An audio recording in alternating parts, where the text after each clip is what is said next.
மதுரை மாவட்டம் திருமங்கலத்தை அடுத்த டி கல்லுப்பட்டியில் 2 ஆண்டுகளுக்கு ஒருமுறை நடைபெறும் 7 ஊர் அம்மன் திருவிழா பல்லாயிரக்கணக்கான பக்தர்கள் புடைசூழ வெகு விமரிசையாக நடைபெற்றது.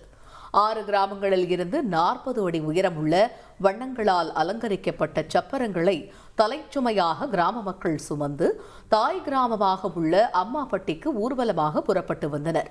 அம்மாப்பட்டியில் அம்மனாக வடிவமைக்கப்பட்டு 7 அம்மனை சப்பரங்களில் வைத்து 7 ஊர் கிராம மக்கள் சுமந்து சென்றனர். பல்லாயிரக்கணக்கான பக்தர்கள் வருகை தந்ததை ஒட்டி நூற்றுக்கணக்கான போலீசார் பாதுகாப்பு பணியில் ஈடுபட்டனர்.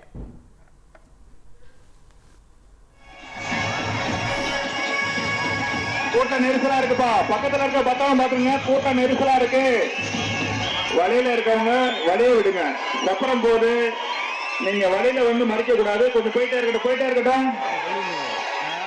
நீங்க பாதுகாப்பா இருக்கணும். சந்தோஷமா இருங்க. நகைகளை பாதுகாத்துக்குங்க. செய்திகளை உடனுக்குடன் தெரிந்து கொள்ள உடனே சப்ஸ்கிரைப் பண்ணுங்க.